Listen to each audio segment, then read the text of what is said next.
This edition of the Random Rambles with Rob podcast has been brought to you by Manscaped. Manscaped, offering you precision engineered tools for your family jewels. The Manscaped engineering team has spent over 18 months perfecting their greatest ball hair trimmer ever. They obsess over their technology and developments to provide you with the best tools for your grooming experience. Try the new and improved Lawnmower 3.0. Their third generation trimmer features a cutting edge ceramic blade to reduce grooming accidents thanks to the advanced skin safe technology pioneered by Manscaped. Head over to manscaped.com and get 20% off your order plus free shipping when you use promo code RANDOM. You are now listening to Random Ramblings with Rob. Yay! Yes!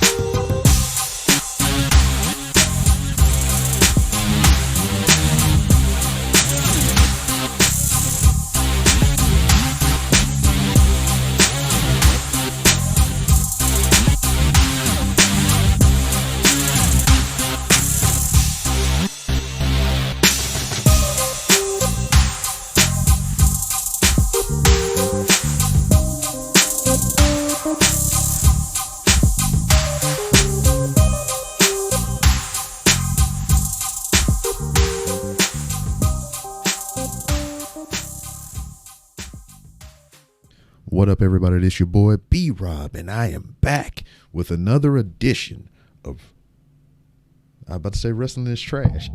I got wrestling on the brain. But another edition of the Random Ramblings with Rob podcast. First and foremost, I'd like to thank you, the listener, for coming back each and every week or however you listen to podcasts. If you're a first-time listener, I'd like to thank you oh so much for giving my show a try. And if anybody recommended you to me, I'd like for you to lean over and give them a crisp high five. But I know we under certain conditions right now to where being within 6 feet of each other may not be a good look. But to do it the safe way, you can get your social media app of choice and send them a well-crafted DM telling them thank you for recommending you to me. Speaking of social media, you can find the Random Ramblings with Rob on various social media platforms to include Twitter at 3R Show, Instagram at The 3R Show, and Twitch. I haven't been on there in a while, but you can search for me on Twitch. Look for 3R Show. Got some videos, including this interview and the interview previous and the one before that, all on YouTube. To search for 3R Show.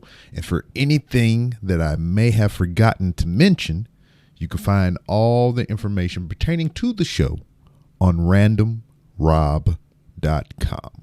randomrob.com. So, I already told you last episode, this is just a freaking fanboy fest for me, these next 3 episodes. Well, as of here, these next 2 episodes, this one and the one to follow, I have one of my favorite podcast hosts on the show.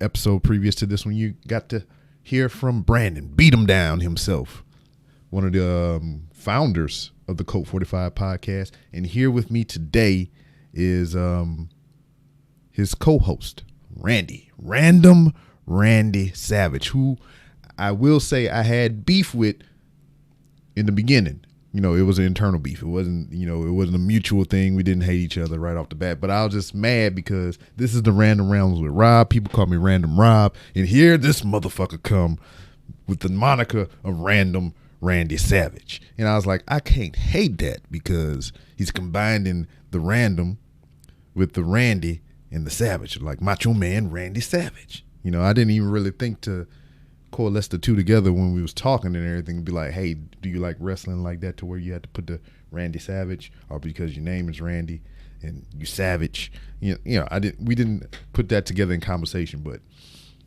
I'm just thinking about it now. That might have been a good talking point. But oh well, the time has passed and we have many times after this to speak again. Today, as I record this, it is Valentine's Day. So it's a Valentine's Day treat to me to have Randy on the show, and just to be involved with the Code 45 is a Valentine's Day gift enough for me. So, and speaking of Valentine's Day, this is my 13th with my wife. So yeah, we've been together 13 years, married 12 of those 13 years. And this is number 13 for Valentine's Day. So yeah, getting up there, getting old and shit. I found my first gray hair in my chest hairs and whatnot. So I need to start shaving them down. But it's not like nobody gonna see them. We ain't going to the beach or nothing, and I ain't going to the beach anyway because I got a pool in my backyard. So fuck the beach. And yeah, anyway, I'm not trying to gloat or anything like that about having a pool, because a pool is a pain in the ass. If anybody else out there owns a pool, whether it be above ground or in ground, shit's a fucking hassle. I pay a guy to come clean my shit because damn, there's too many mechanisms, and then this is a salt pool, so we gotta have salt levels and all this other crap. I'm like, fuck that pool. I didn't even want it. My wife wanted it. Happy Valentine's Day, baby. But anyway, as I was saying, one of my favorite podcasts. They're here. This is part 2. We're going to have part 3 next week, to where it's all three of us just kind of jaw-jacking and shooting the shit and everything, speaking more on their brand, the Colt 45 and everything. And yeah, I'm telling you, it's a great show. And if given an opportunity, these guys are going to go really far. I mean, they're making their own opportunities, but I'm just saying, if somebody came from on high in the corporate media world and everything was like, you motherfuckers, and I'll be like, yes, them. Give them the chance. And I ask all of you within the sound of my voice to give them a chance as well. Look up the Colt 45 podcast, and that's cult like a cult leader. You know, CULT, Colt 45 podcast.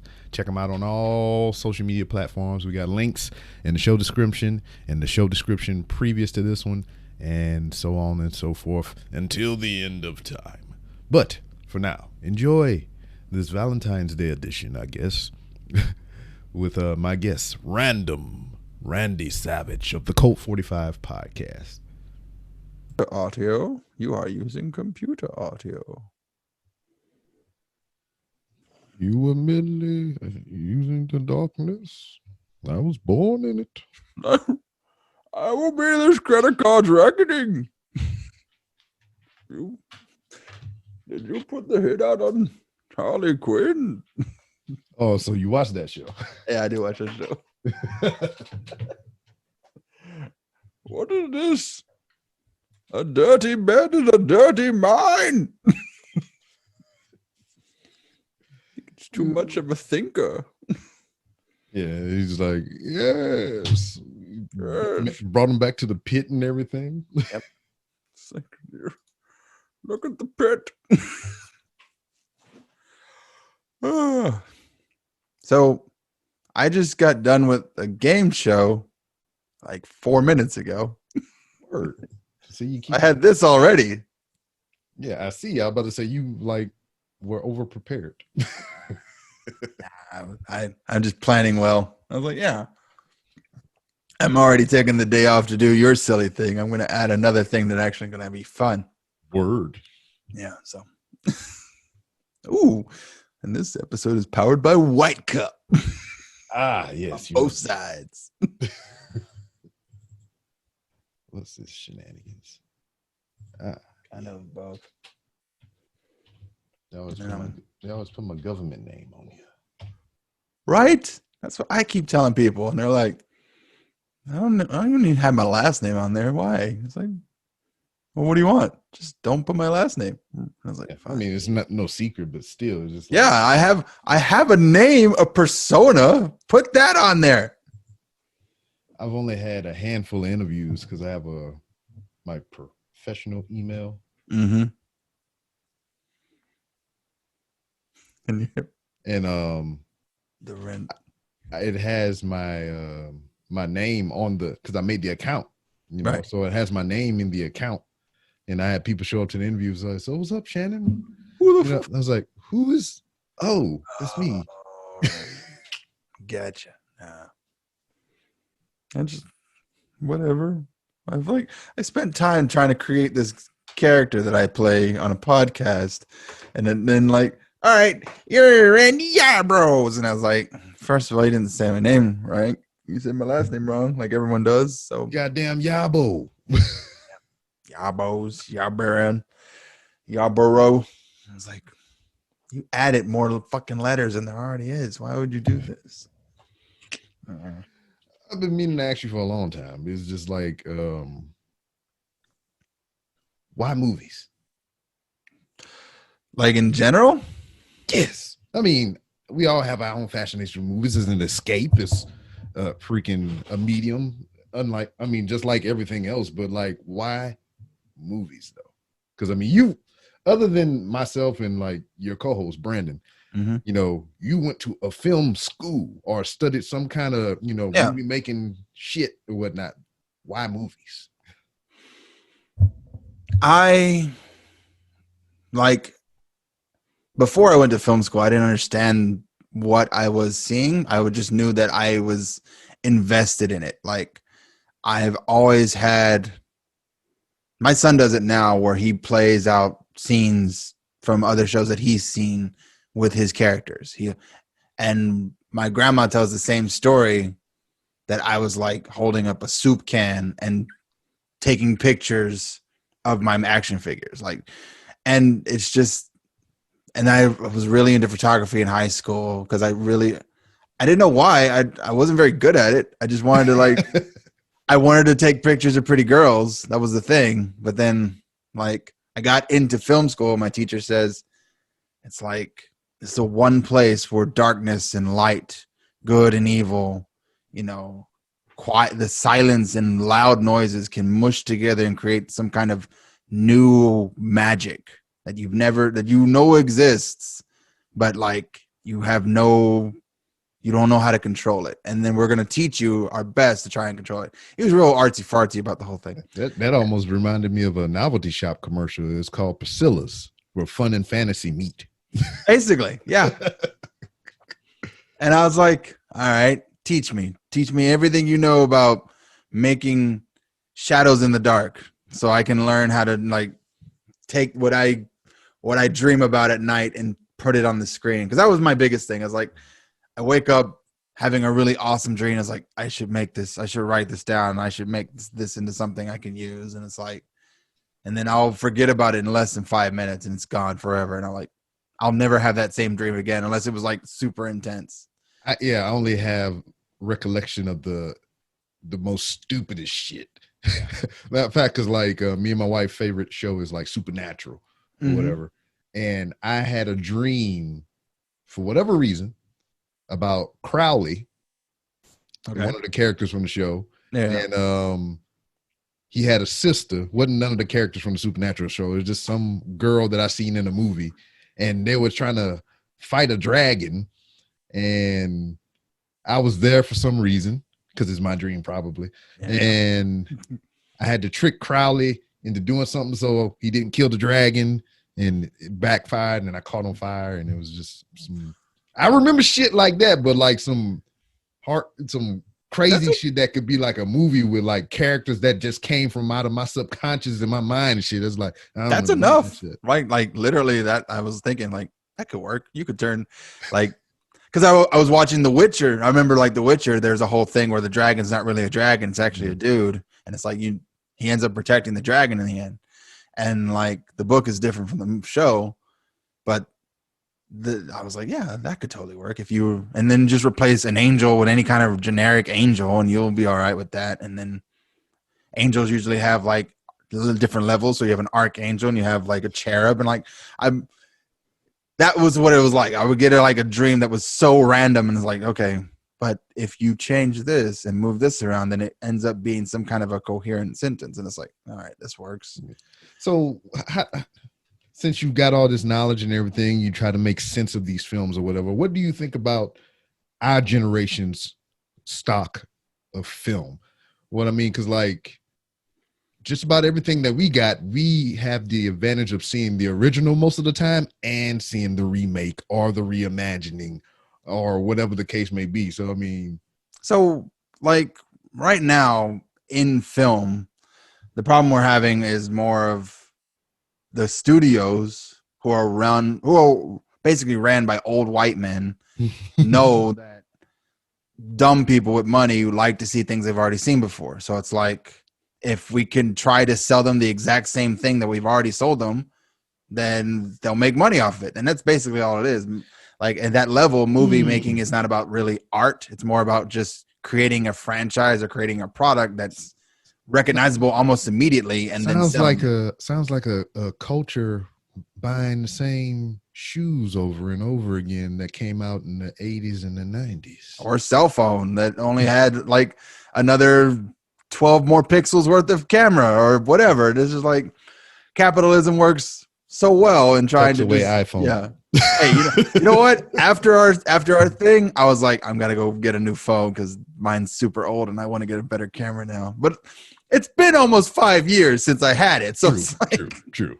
like, all right, I need to get a new phone. And then like I put my old phone in through the T-Mobile site, and they're like, oh no, this thing is not even worth the McDonald's meal now. So I don't know what you're trying to do, but it ain't getting any money out of us. Would you like an iPhone 12 though? I was like, you dicks. Man, how do you feel about that shit? Because like, Walmart's my jam. Yeah. And I went in there yesterday, and I always, since I'm in there enough, I know the lay of the land. And it's just like, I know where they're going to put these kiosks at. I know where AT&T and Dish Network going to be at to try to sell me some shit that I don't need or want or already got. I always like hanging out with, I always like seeing the DirecTV and Dish guys because I used to work there. Oh. And they're like, we'll get you any plan that you want. And I was like, oh, really? You're going to give me the plan I had back at Dish? The one where I paid $6 a month and got everything all at once? And they're like, no, I can't do that. And I was like, well, then I guess we don't have anything else to talk about because that's the plan I want. I want your employee plan, the plan that you give your employees. I don't want any of the premium channels. You get all the regular channels and then maybe one more premium for $6. I was like, I might have to get I looked at my normal bill. It was like $212 a month. And I was like, yeah, I probably shouldn't quit this place just yet because I enjoy having all this TV. And then I was like, I was always working. I never got a chance to actually sit down and watch it. Yeah, that's the conundrum of the thing. It's just like, I have all these things, but I'm not here to enjoy these things. Yeah. And it's like, there's so many new shows, so many new movies coming out through streaming processes. And I'm like, but who has the time when we are always working? And I'm just like, I literally watched the newest thing I've seen has been Food War, but it's been out for like 4 years now. So I was like, just because I just clicked on it one time because I was bored and I was like, because I've already watched all my CW shows and like I have conquered the universe. Hardly. I've barely dent the surface of this thing. It's just like there's so much. I don't know. I wanted to try something new, and I normally go to anime for new things because like there's a billion of them. There's a billion of them. And their stories are always more like way out of the box, way interesting, or like anime is such a like and like foreign fields and anime are always such a weird but like awesome palate cleanser where we're always getting the same generic stories over and over again where it's like, no, this time we're going to watch a show about a 16-year-old who can make food so good that you come. And I was like, what? I'm in. Go ahead, sir. Show me this show. And there's like, oh yeah, he's surrounded by all these hot women and like teenage girls, and he can make a fried rice that literally rips their clothes off and they just squirt soy sauce everywhere. And I'm just like, this is a cool show. No, that's too much. The sensory overload. But what's weird about it is the show, if you listen to it, if you get past all that, the exploitation of it all, they will actually explain some of the science of the cooking that they're doing. And it's like, this is kind of interesting too, because it's like watching Food Network and a little bit of porn and a little bit of anime. And I'm just like, all right. I have noticed that with some of the stuff that I've watched. I mean, I don't watch a lot of it. It's just like one or two things that I may get into. They do get into the explanation in detail of a lot of things. They don't leave you wanting for nothing. It's just like, there is a cliffhanger. I mean, they kind of redact it by damn next week on whatever, and then they showed Which is cool. Yeah. Come on. I'm okay with that because I have a streaming. So I was like, and I'm already like 4 years behind. So I was like, next week, and I'm like, and next episode, and let's see what happens. I was like, oh, he won. Well, yeah, I guess he kind of would, right? It makes sense. He's the main character. He always kind of wins, but like, at least he wins interestingly. Like, oh, that makes sense. Why wouldn't you just do that from the start? You talking about anime and everything. I had this conversation before I left work, and I was sitting there thinking about it in hindsight. I'm playing Ghost of Tsushima on a PlayStation, and it also got me thinking about The Kingdom on Netflix. It's a zombie movie. Yeah, the zombie shit. Okay. Yeah. So these are like Japanese, Japanese people, and they're obviously getting dubbed, because it's in their native language and stuff. So I'm watching it dubbed because I hate reading just regular textbooks. I ain't about to read on my damn screen, not a lot of the times anyway, if I don't have to.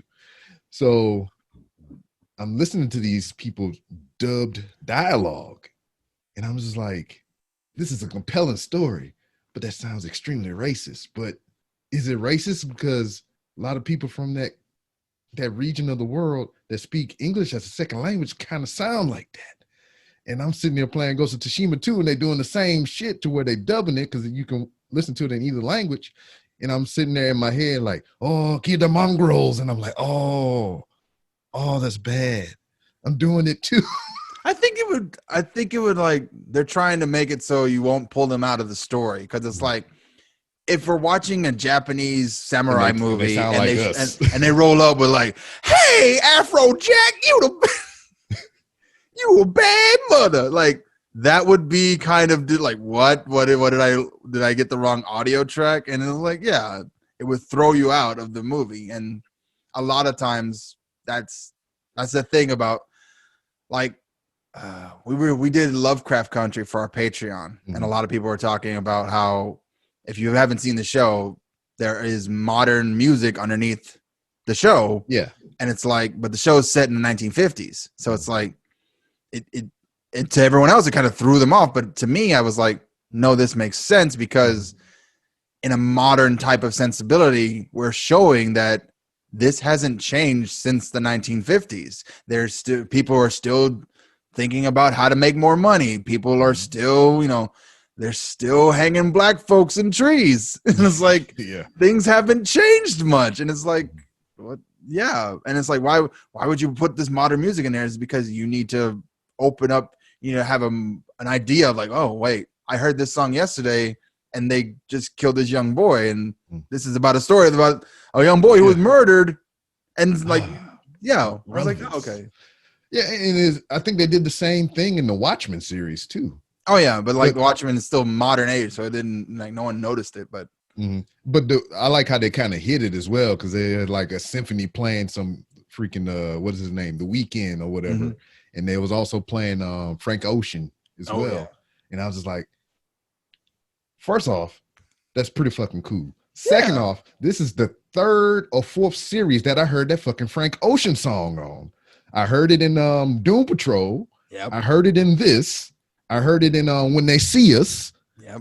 And another thing. And I was like, that's how you make money when you make music. Is like you spread it out as much as you can. Like if you can get it on TV, you can get it in video games. If you can get it on the radio, if it still exists, like no one goes to the radio anymore. Like they go to their streaming services. And it's like I was telling someone else about that the other day. It was like somebody had said that to make $1 on Spotify, you have to have at least 1,000 plays, like one time, 1,000 plays. And I was like, that doesn't seem. It doesn't seem like a lot. Yeah, and it's just like, but considering like to make $1, to make the amount of money it costs to make it, maybe $500, maybe $1,000, you'd have to have 1 million plays all at once. And it's like, man, that's a lot. That's a lot. And it had to be really popular to be played even 1 million times, where our podcasts are barely played over 500 times or 200 times or 100 times. And it's like, but theirs are like an hour, but still, it's just. Yeah. I don't know. The numbers thing is weird to me still. And I don't pay attention to it. I let B do that. He gets frustrated. I want to just talk about movies. I was really happy to be a part of a podcast that just let me talk about movies more than anything else. Because it's like, I've been in conversations before. It was like, tell us about, the expansion of the universe or like this modern art piece. And I'm like, you guys see Lethal Weapon? Or you guys hang up on Harry Potter, the movie series? It's like, But you know, you say that though. It's just like the trope for Code 45 is you the brainy one, because you know we watch these movies, or you guys watch those movies, and you give us your opinions and your feedback and stuff, and you breaking down the science and the minutia of the thing or whatever. So it's just like you are that guy in this setting. because I like the movies so much that I learned the science behind the movie. Like, but if we're not talking about the movie, we're talking about something else. I've watched myself like, did you guys see that? Like, oh, we're looking at Starry Night. Hey, do you remember that one scene in David Tennant where they were like in the Doctor Who series where they talked about how like Starry Night was made by Vincent Van Gogh and they were sitting up on like the field? That was really cool. I really like that series. Like, that's how I would like steer most of my conversations with people, is like, whatever you're talking about, I'm going to equate it to a movie somewhere. Yeah. And I do that for the most part too, but it's just like another thing with me is music. If I can, if we're having a conversation and there's like a verse that is relevant or use some of the same words, I usually say that song or whatever the case may be. Yeah. But now I got to worry about my kid because he's doing it too. Oh no. But he's not good at it. He hasn't seen enough stuff. He's only seen like the 4 shows he watches over and over again. I'm like, if you're going to do this, you have to watch more things, because otherwise you're just going to keep repeating the same shows and people are going to catch on. You have to watch a lot of things so that it sounds like you know a lot. Otherwise you're going to sound like you don't know anything because you just keep repeating the same 5 episodes over and over again. It's like, no, you got to watch a bunch of things from different genres. And it's like, and one of my teachers has said that, or I read, there is a 2-line fence between you and a plethora of just different ideas. And it's all the foreign films with subtitles. And it's like, every movie I've seen with subtitles has been awesome. I've never been to watching a movie with subtitles and be like, this is really boring. I really wish I had not done this. Either that, or the only time it's been where like the exact type was like, this is super graphic and I really wish I had watched this. Yeah. Because I've seen gifs of a French film that's been floating around the internet that involve like some bad behavior between a man and a woman. And I was like, why is this even popping up on my shit? And it's is like, it 365? No, it's Irreversible or something like that. No, another one. Is a pretty much an assault, and the movie plays in reverse from the event actually happening and shit. And I'm always plagued on my timeline by this gift for whatever reason. And I'm just like, because he's really who am hot. I following? Because he's super hot. No, we were doing. I started like back when I was in school. I was trying to read more screenplays, and there was one that I read called, was it Irredeemable, or there's a Samuel L. Jackson movie now that they made it into a movie, and by the same name, or they changed it? I think it was the same name, but I'm not entirely. I think it was either Irredeemable or Irreversible or it was something like that. It's along those same lines, but like, and it's super intense. Like in the script, it's like it's set in a high school basketball gym, but in the movie, it's set in like a black bunker. But the story doesn't change at all, and it's about Samuel L. Jackson interrogating a Muslim terrorist, and the terrorist knows something, and he needs to get it out. And basically, Samuel goes way too far, like threatening the guy's family, his livelihood, all this stuff, and it's like just to get him to break. And it was super intense. I was like, oh man, Samuel did a really good job, but not as good as the script in my head.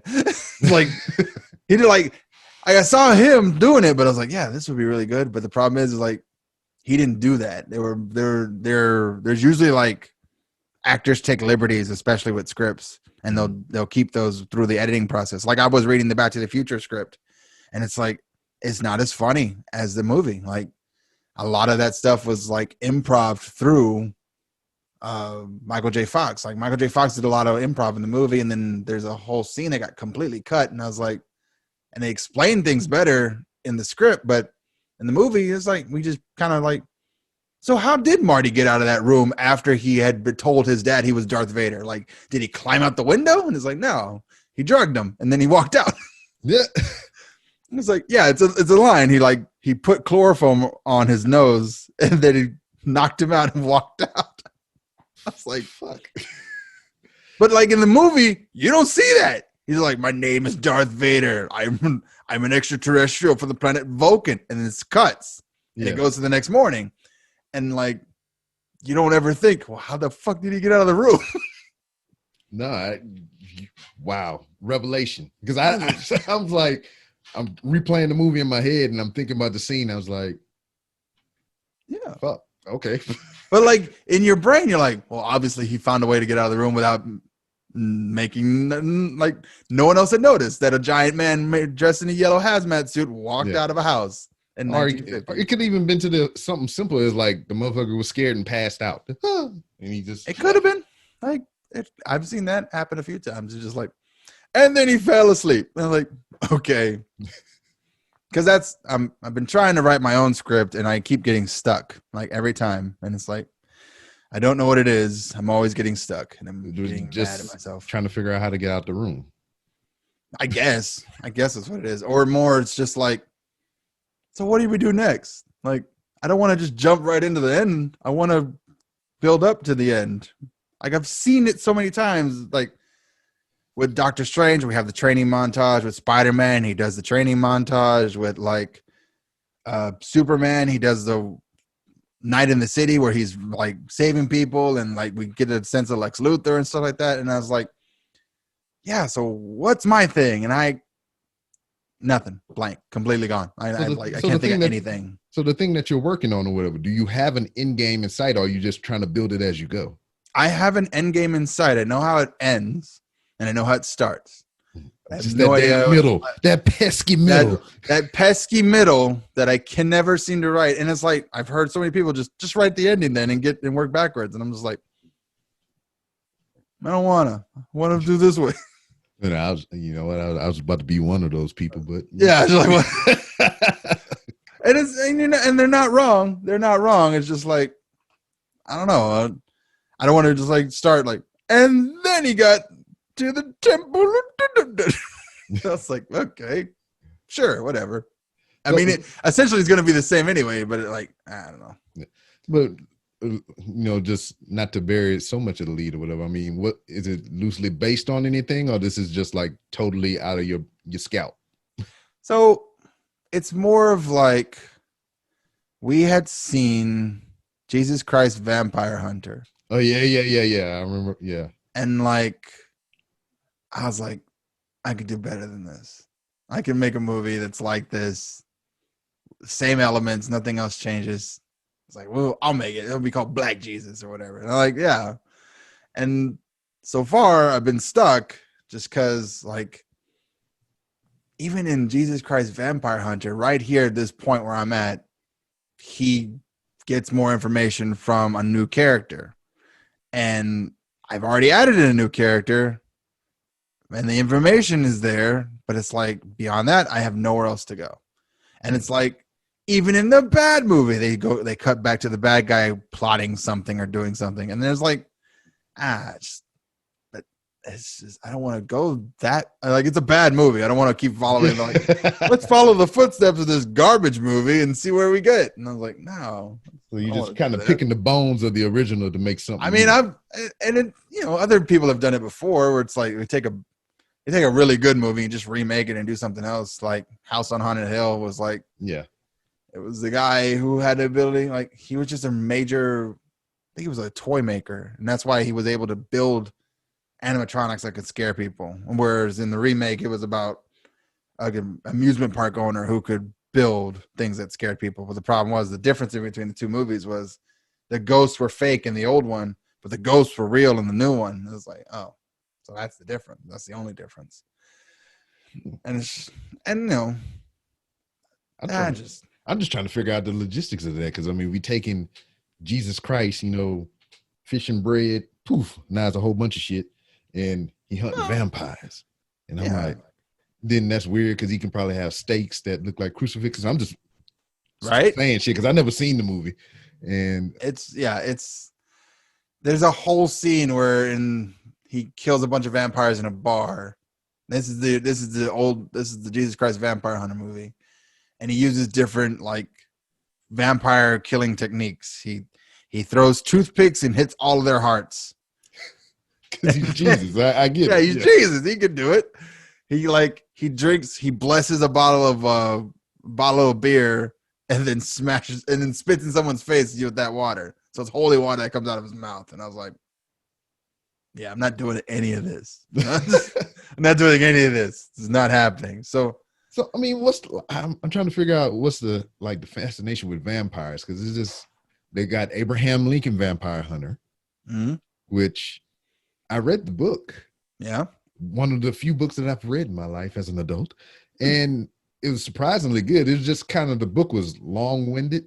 Yeah, because all it did was took his actual history, sprinkled vampires. Because there was a vampire. Because he had buku kids and shit, and some of them died and whatnot, and they used that as this, and like his mother died from this you call milk poisoning or some shit, but it was actually a vampire. I don't remember the movie doing that at all. Yeah, I mean, his homeboy who was a black guy. Yeah, no, that wasn't in the book. They made him a black guy, which I don't have too much. That's fine. I'm okay with like taking all the roles from people. Yeah. I still want to see an all black cast do like Hamlet or something, just because. I thought they'd done that, or did they do a black Othello? They did a black Othello. Already sure, black. They always do Othello, but they never do like Hamlet or like they never do a Midsummer Night's Dream or I don't know, Die Hard. Didn't they though? Like, well, no, I'm stupid as fuck. I'm about to say they could do a black Die Hard. I was like, isn't that The Last Boy Scout? But Bruce Willis in that too. Bruce Willis in that. He's the main character. It's like, but like there's. I'm gonna get you, sucker. I've seen it. Hang on. No, maybe. No, you know what? That is the big question right there. Okay. Our movie cultures are different. Yeah. Because I look at you, I see me, and so forth, and culture wise, and I'm just like, I look at your Facebook, and you's like, I never seen these movies, and I'm like, how have you not seen all these movies? This is like our bag. This is what we watch. So how have you not seen it? So I've mentioned a few times before that my dad got me into movies. My black dad has got me into movies, but my white stepdad nurtured me into different movies. Like he was more of like more sci-fi, more foreign films, more anime, and non-stereotyped. Yeah. Non-stereotype. Yeah. And it's just like, I've never seen like I didn't know there was like a black person curriculum of movies. Like, yeah. And like I grew up in a very white neighborhood in North Carolina, and there was a guy, one of my friends, he's like, he talked about like, I've never seen the movie Monty Python and the Holy Grail. And I was like, it's not great. I've seen it. Cause my white stepdad showed it to me, and it's like, yeah, man, I've never seen it. Like, all right, I don't know. Like, to name a movie I've never seen, and it's like, I don't know, Juice. And I was like, yep, I've never seen that. What is this? What kind of juice is it? I didn't go that deep. I was just like, because like, yeah, that makes sense. And it was more of like, as I got older, I even had an access of hundreds of movies because I worked at Hollywood Video. I had the ability to like rent anything I wanted. And I can't believe I just never just like, yeah, list of black movies and just start ticking off boxes just because I had the time, and I had, well, up until the point where I didn't have it because they went out of business. Yeah. Probably my fault too. But I usually watched all the new movies that came in on Monday, and so they would get released on Tuesday. So that way when like people play that game, you know that movie with the guy who does the thing? And I was like, the guy is Gerard Butler, and yes, I know the guy. I know the thing. Because that's your job, man. You got to know you got to know specific scenes. Yeah, you got to know who that guy is, or old boy, or whatchamacallit. Yeah, and they did this thing. Yeah, on the stuff. So what's really sad is I've read a bunch of screenwriting books, and that's how you describe a basic log line. Is like It's a guy who does a thing and then something else happens. Like it's like every time. That's as though every movie. It's like a guy goes on vacation to see his ex-wife, and then the building gets taken over, and then the guy's by himself. Something always happens. It's like Sounds like Die Hard. so it is Die Hard. And There like, you go. you get it, and then you get enough of like, oh yeah, sounds like Die Hard. I'll work on that. Or a guy who's a computer hacker hacks a thing, and then he ends up making a choice that changes reality altogether. And it's like, oh, okay. It's like sounds like The Matrix, because or sounds like you replace guy and hacker with girl in red slippers. Now it's The Wizard of Oz. Nothing else changes. Oh yeah, I never really thought about it that way. I mean, there's movies that share a lot of similarities with them, but like to think of it as basic as that is just like, And then like that's how you really supposed to start when you're writing and trying to make movies. Is like you come up with a basic idea and then you expand on that more than anything else. So you try to, and like I'm really good at that part, like the part of like, okay, give me an idea and I'll make something up about a guy who does a thing in a place, but I'm not good at the expanding part because it's like, well, see, I got a whiff of that firsthand this weekend or whatnot, because B was like, hey, this is what we're gonna do, and he was like, okay, I can see that. And exact words to the T almost. Okay, I can see that. And then you get the things and you got the stuff and you just like, boom, boom. All right, I know what we need to do. Y'all motherfuckers sit right here and you do this and we got it here and bam. And, I got to see that side and I was just like, why don't you do more of this? I keep telling people, why don't they let me do more of this? Because that's the fun part. I like literally I'm at the hard part. And once I finish something, like finish a script or short thing, I get to have the fun part, which is actually making the thing. I've always had more fun. Like when I did some 48-hour film festivals, and some of them were really hard. And the last one I did was actually really fun because I figured out what I did wrong. And I was like, okay, now I know what I need to do. And it is not let anyone else be in charge. Because it's like, all right, I'm going to try my best to like listen to what you want, even though I don't think it's going to work well. And I was just like, okay, why is he here again? No? Okay. Well, that doesn't make sense in your story that you wrote, but okay, let's shoot this and we'll see what happens. And like 14 hours later, we got a 7-minute piece of garbage. And I was like, meh. But then I did it by myself. And I was like, it was just me and my buddy. And I was like, we got to do a horror movie. And I'm not good at horror. I was like, even though I watch a bunch of horror movies now, and it's like, all right, so we got a guy, he does a thing, he's supposed to be a know-it-all, he's supposed to like meet his girlfriend. Where's he meeting his girlfriend? I don't know, parents' house, because we have a house. All right, parents' house, and it's dinner. They're having dinner together, and he's a big old know-it-all, and it's like there's got to be some kind of tension that leads to something wrong, like, and more than anything else, and his sin for being a know-it-all is what happens. He'd be like, they're real good Christian folks, and he knows all about the Bible. And it's like, yeah. I know a bunch of scripture, and like, I don't actually believe in it. I just know a bunch of scripture. And I was like, oh, okay. And that's what it's gonna get him killed. It's like just like being a big know-it-all, but not really believing in it. And I was like, okay, I can write this.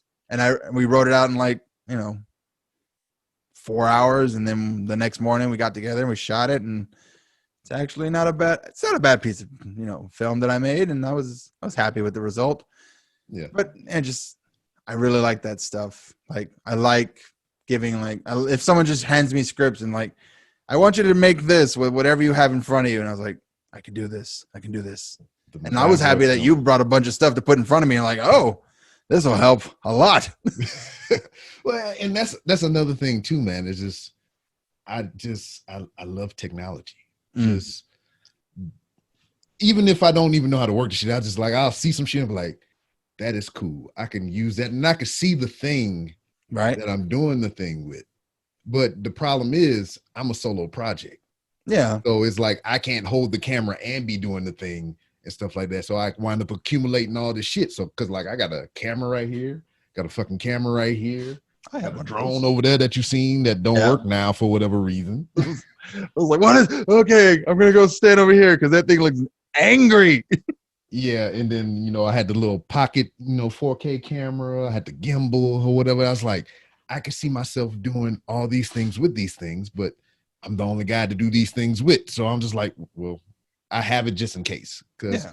I'd rather have it and not need it than need it and not have it. Yeah. And I think I found Dangerous somebody words worse. to live by. I think I found somebody a little bit worse than me, and that was damn Walker. Oh yeah. Because I was he's like, got I the thought I was the cool guy. I was like, yeah, I got all the tech. And then I meet this guy. I was like, you got all the tech. Yeah. What have you been doing to get all this stuff? Me, I'm usually like, okay, do I have anything? And I'm like, I have a camera, I have some lights, and I can make this work. It's like I was shooting interviews the other day, and I literally like, can I borrow this? Yes, I'm gonna take this. I have my ring light. I'm gonna use this, and then like we're just taking things from my church to build their interview set.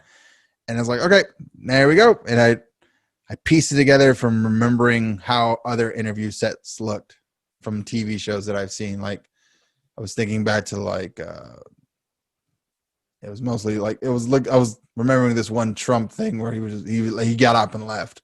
So I had a good shot of like the scenery. So I was like, okay, I can know how to work that. Yeah, because that was kind of like when we did our little segment joint and whatnot.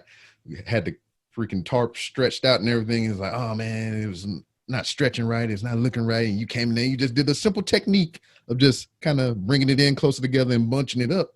And the light reflected off the creases and the folds and everything and made it look pretty damn cool. And I was like, never thought of no shit like that. Oh yeah. And I told B, I was like, yeah, I got paid to do this just with bigger curtains at the hotel because that's what we did. And I was like, oh, I can do that. And you just curves and you just put a light underneath it and it shines up. And like their lights, they're not much different than ours, except they change color on command. And like, it's like I could just turn the knob all the way to where it was bluish. And it's like, yeah, this will work. Word. I'm really just trying to find a nice spot to be like, just let me build things all the time. This stuff. I want to do it's this just like, I don't know. I like doing this, but I think I like being a part of shit more. Yeah. Because, especially when you work in a group, it takes a lot of, in certain instances, it takes a lot of pressure off of you. Because like for you got to figure out what you're going to do to, have nobody to bounce shit off of. That's what it is or whatever. And then when you work with somebody or you just kind of just bounce ideas off each other, it eases up that pressure and everything. And it's just like, well, I got all this shit and you got an idea. Let's work together. I know, right? Well, I mean, and that's the one lesson I have to keep relearning is like this. They have a famous saying, a poet needs a pen, a painter needs a brush, and a filmmaker needs an army. And it's just like, I'm not good at that. I've always been like, I could do this by myself, right? And it's like, no, you need people. You need to learn how to work with other people to do the thing you want to do. It's like, I don't want to. Yeah.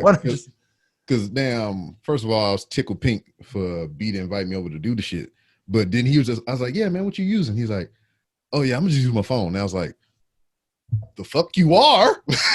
I'm like, better not. I'm pulling open the drawer. I was like, yeah, I got this thing. I got this drone. What? I got this shit. I was like, nah, man, we ain't just going to use the phone. You can use my phone. You can't use your phone and be on the camera. And I was just like, somebody told me we're going to use a phone. And like, in 2000, I'd be like, that's odd. But now that I've seen Collateral and like other movies, I'm just like, you could get away with that. You can make a movie on a phone. Yeah, sure. The movie, I bought it just on that fact alone. It's a movie called Unsane, and they shot the whole thing with iPhones.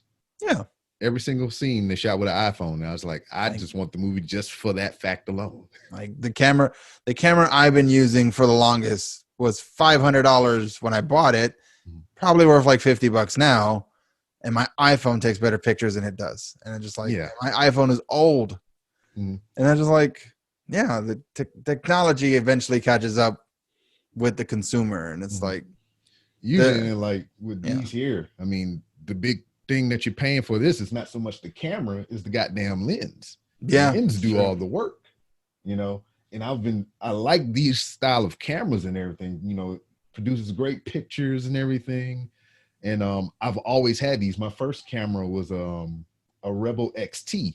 I paid like $300 from it, you know, secondhand from a guy I used to work with. And I've always had a Canon since then, because like I went from the Rebel XT to the 3 Ti, and I went to the T2. Then I got the 3 Ti right here, and then I got the the 6i in front of me. Oh, okay. So I've always stuck with this brand. So you've never gone to the full frame Canons yet, though. Like, no, I haven't. I mean, okay. and that was the thing. I was just like, all right, I got, because these, you know, I came by these by happenstance. Like this one right here, a motherfucker gave this to me.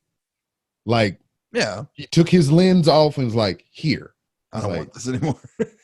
Well, I was an instructor. Here, take this. I don't want it anymore. Well, it was kind of like that, because I was an instructor, and he was one of the students, and he brought the camera, and you know, you would ask the instructors like, hey, is it okay, you know, for, you know, memorabilia sake, you know, can I take like pictures of the class and, you know, do stuff like that? I was like, yeah, sure, just long as while we not teaching, you know, like during free time and breaks and stuff, you can, it's totally cool. Yeah. And I had the one before this one, you know, the T2 or whatever. Yeah. And I was like, hey, man, I got one, something like that. I was like, oh, so this the new jam. This the 3 Ti and shit. And I was like, oh, because you can do video with that one. And he's like, yeah, we got to talking about the cameras and everything. He's like, oh, yeah, I'm thinking about upgrading to another camera. I was like, and jokingly, I'm just like, yeah, man, whenever you make that leap, man, let me get that one.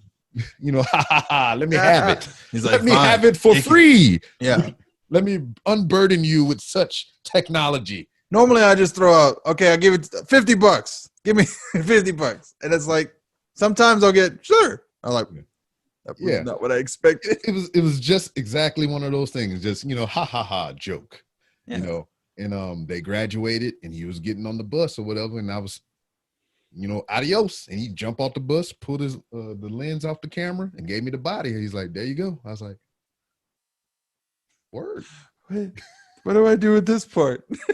Well, I mean, I have all the other cameras before with all the other lenses, so I was just like, fuck it. Cool. Then this one right here, my homeboy, he was doing a YouTube series, doing pretty well. Then he had to deploy and he got out of it. He's like, sell it to you for $400 with this light that I got right here and the fucking big ass foldable stand joint or whatever. I was like, word, let me get that. Nice. Dang.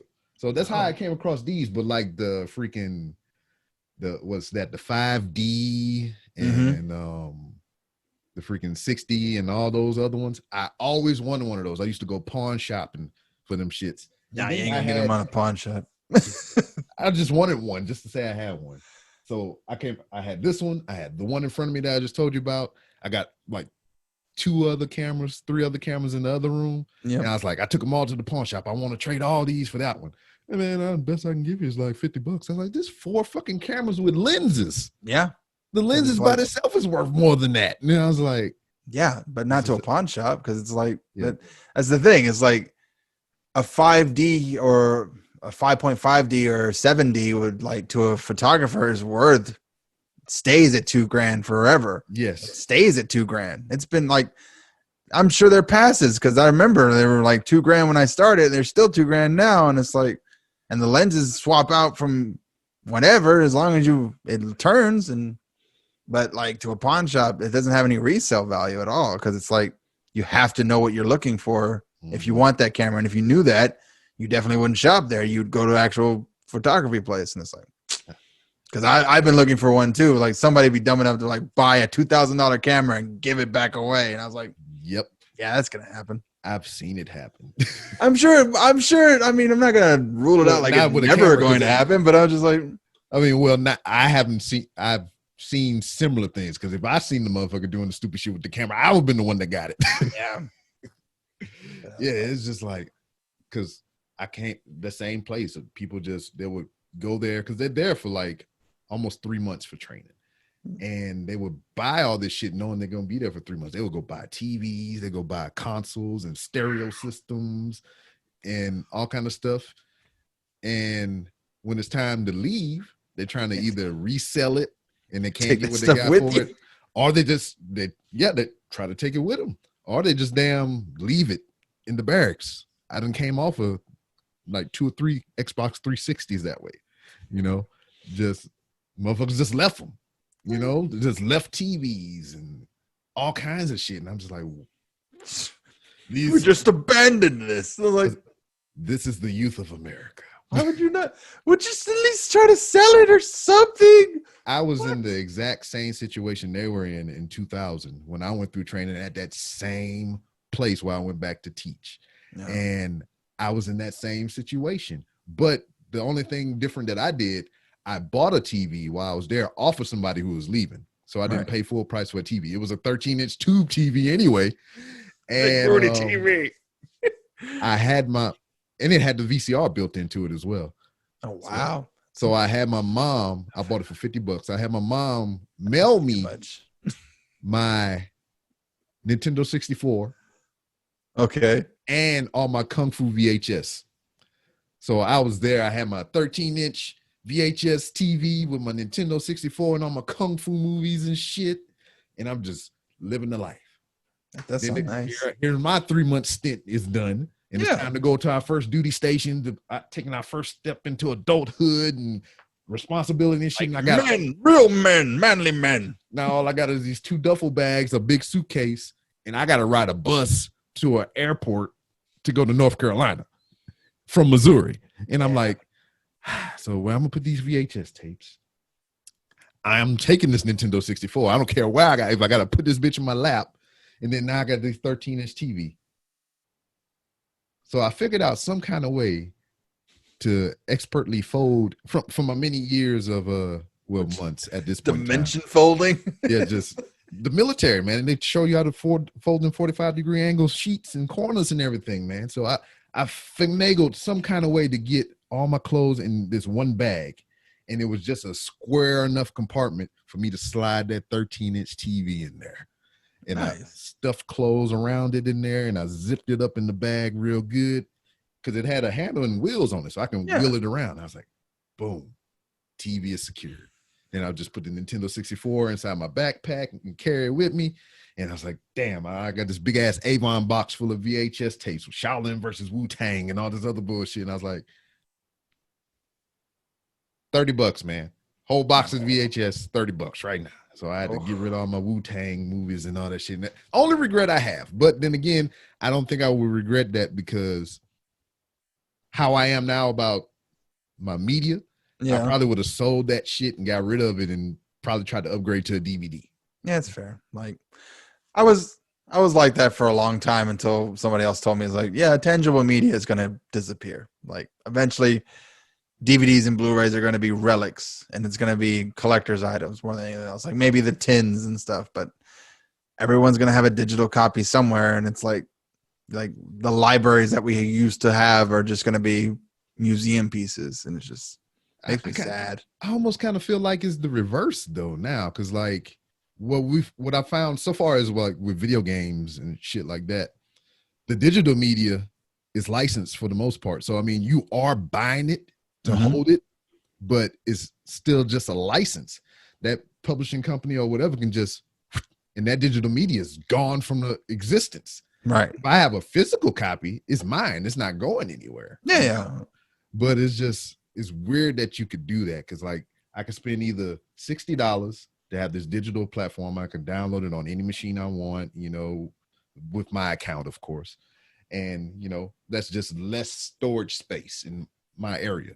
Yeah. Or I could spend that same $60 or whatever and have the physical thing, which will take up some space. It looks cool on the shelf, but that's literally mine forever.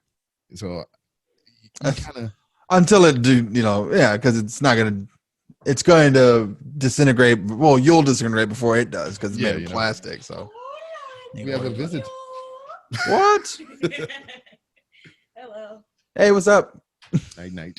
Good night. Night. Oh, hugs. You didn't see me. Later. You didn't see me. I totally saw you. But Tell mom I said goodnight. okay. Bye. No. But yeah, it's just I don't know. I don't like, I just said all that stuff, but I don't like holding physical video games. I rather buy them digitally. Because this is It's like, I have a thing right here that I love, but I don't really need it. It's like, okay. This is the thing about it though, is like I fell in love with digital media as far as video games go, Right. to where, how I play them sometimes. That's It's just, fair. I put them in and I'm playing, I play for a couple hours and it's like, you know what? I have a season of NBA 2K that I need to finish. I need to get a couple games in, maybe win a championship. Now I got to get up out of my chair, go to the damn thing, pull the disc out, put it in the case, put the case up, get the new case, take the game out, put the game in there, go back, sit down. Let's play this new game. Nah, see, And I was just like, yeah. I got tired of that. And I was like, oh, this is the first world of problems. Oh my stars and garters. I got to get up out my chair. No. But the digital shit, I just press the home button, pick the game, play, we good, No. And I just kind of like that aspect of it. But as far as I'm the same way with comic books, because it's like I used to buy a bunch of like trade paperbacks and it's like $10-$14 a piece, and it's just like, oh. And then I found a website that just lets me kind of borrow them. And just like, oh, you just put them on your tablet and you have hundreds of them and you can read them all at once. And I was like, yeah, this is better. I like this, because I don't like, people like comics for the covers. I like comics for the stories more than anything else. So it's like I'm reading a bunch of different stories all at once, and I can switch through like different genres and different like publishers, and like this is so much more fun. Now, see, I understand that if like you read a lot, but me, I read every so often. There's not so many things that I read. So when I do find something that catches me or whatever, I like to have it. I want to. Oh yeah, and shit like that. Because like I'm attempting to do the Dark Tower series. Yeah, I know. Like I read comics. I don't read books. I listen to books because that takes a lot less effort. Because I listen to books more than I do like. And I thought I haven't done that either. I mean, it's like, well, I listen to hours of podcasts. I rarely listen to music because as soon as I get in my truck, plug my phone in, go to the latest podcast, press play, and I drive on to work or whatever the case may be. But it never occurred to me that a person with vocal cords that can produce sound and form words and sentences could read me stories. Yeah. And it's like, then you could say you actually read a book when you didn't have to read a book. And it's like, oh yeah, I've read The Last Witcher. No, I didn't. I had someone just read it to me in a British accent who sounded just like Henry Cavill. And I was like, all right, cool. And I got to visualize all the same scenes, but from that show, but different because they're different in the book. And I was like, oh, that's cool. Or I was trying to get through the autobiography of Malcolm X, and it's like, it wasn't very interesting. It was kind of sad. I was like, I don't want to get sad. I don't want to feel sad. I want more interesting stories more than anything else. So I was like, man, he dies at the end, right? Yeah, I know. They started off with that, and I was like, so we just couldn't do the chase. And we're gonna go back to his family life. I was like, I don't want to. Are you trying to downsell this thing here? No, yeah. I was like, I don't know about this one. I don't like this one. Yeah, but like, that's kind of like one of my least favorite genres of movies, like the autobiography or the documentary or whatever about a person. Because like, especially if I know who it is. Like, I didn't know shit about Freddie Mercury, right? Because even the band I did not know so much of the songs that I loved and enjoyed was them. I didn't know that. Oh yeah, so, Queen's everywhere. So for me, watching the movie and figuring all that, I was like, oh shit, that was them. Because I know Bohemian Rhapsody from Wayne's World. Yeah. So I was like, I never knew who that was. I just knew that was that song that was in Wayne's World. And I go years later, of course, I find out it's, somebody actually made the song. Then I go and watch Bohemian Rhapsody, the movie, and I'm like, this is fucking amazing. But had it been like Malcolm X or MLK or something, it's like, I know these stories. I know how this ends. Or Abraham Lincoln is what I always use. I was like, yeah, I know how this is. I know how it ends. He dies, right? Yeah. He dies. But like, no, it's like every year I try to, well, not every year. The last couple of years I've been doing like a book challenge, and it was more like last year was 20 books, this year's 25, and I started off the year really well because I basically finished 5 of the books I were about to finish in 2020. It's like, now it's 2021, and guess what? I just finished these 4 books. Done. I was like, yeah.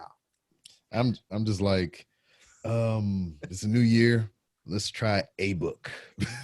One book. One book, you know. And I reached my quota in spades last year. And it was at the end of last year. Because we got into the Scott Pilgrim movie. Oh, yeah? Yeah. So I got invited to another podcast to break down and review that movie.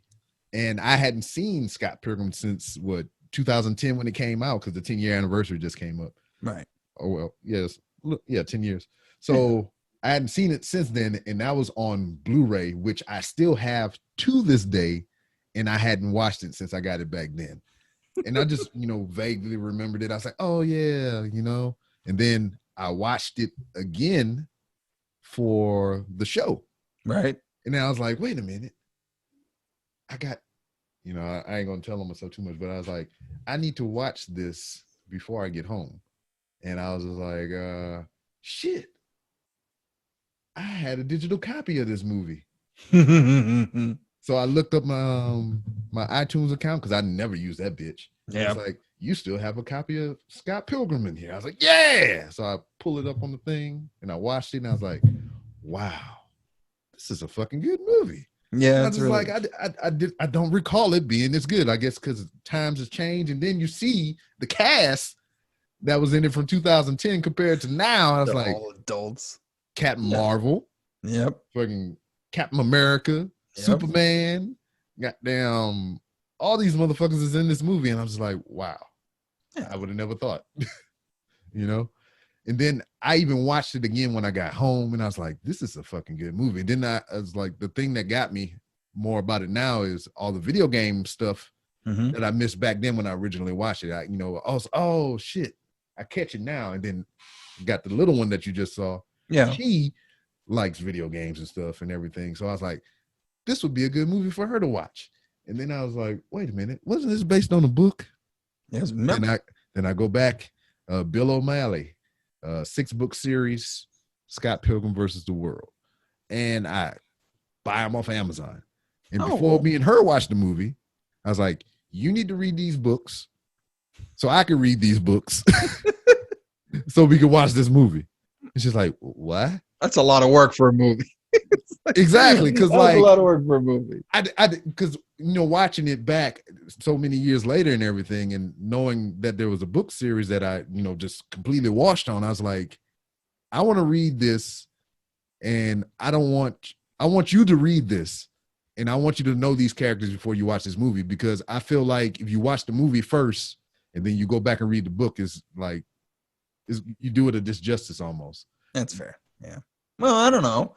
I feel like sometimes movies work better as trailers for books more than anything else. Because it's like with the movie, you have to cut out a lot of things. And like they barely talk about Scott and his drummer's relationship and how much it was actually impactful to Scott's life in that book. Like I read that first one for sure. Yeah. See, and then because the reason I wanted to read the book, because I wanted a lot more things explained, because you see things like at a first glance, you just watch Scott Pilgrim versus the World, the movie, not with no knowledge of the books. You watch it, and when you get into the fight with Ramona at the bar, and you're talking about you broke up with Kim and everything, he's like, yeah, I had to fight 99 guys, and then the 100th guy was like 60-foot tall robot guy, and then you had to get him to date her and all that stuff. Yeah, that happened in the book. Yeah. So there's a whole explanation why he said that. When you just watch it with no knowledge of it, he's like, huh, that's weird to say. But in context of the whole story of the movie, it's just like, oh, that makes sense, because, he's just poking fun because he pissed because he had to fight 7 motherfuckers to be with her. Now he's making up his own story saying, oh, he had to do all this to be with her. You know, that's what I thought initially, but then reading the book is like, oh, he actually did that. No, he actually did it. And I was like, oh, what? Then they explain the hyperspace shit or the subspace where they go through the door and they fall through the shit, or the little daydreams that he had where he in the desert. They explain that in the book and everything. But one thing they don't explain in the book is how come she can roller skate through the snow and the shit melt. From the author himself, he was like, I just did it because. Yeah, she's that hot. Yeah. That's what I was thinking. I was like, she's so hot, she melts the ice as she walks by. That's what I figured. I was like, okay. Yeah. And then that, moving on. yeah. And then the whole thing with what Evil X #3, that's Chris Evans, right? Yeah. That whole thing went a lot longer in the book, obviously. It's just like when he reached down to pull him up and oh man, don't worry about it. And he punched him in the face. That didn't happen. He pulled him up. And they actually sat down and had coffee and was talking and shit and just like. I think that would have been a good scene. Just like, yeah. You know, all right, we're gonna fight now. Wait, what? It was exactly like that, pretty much. It's like, oh yeah, don't worry about it. It's cool. It's so they talked and it was kind of like catching him up to speed, like what was up and shit, you know. And then they get the exposition. It's like, all right, yeah, he was young and this is this and this was this and that's why I had to leave him. Yada yada yada. Because then it's a book. You have to explain a lot. Can't just like, let's fight. No. It was funny like because like I like the scenes when she explained the backstory of their relationship. Those were actual shits from the book. So what you saw on the movie was from the book. No. Like the characters and the drawings and shit. Yeah, that was awesome. I mean, Edgar Wright is actually a really good director too. And like we did Shaun of the Dead. We haven't done Hot Fuzz or The World's End yet. After we watched Scott Pilgrim, we watched all 3 of those movies. Yeah, they're really good. I was like, this is the same director that made Scott Pilgrim. And she's like, what? And then we watched Shaun of the Dead, Hot Fuzz, and At World's End.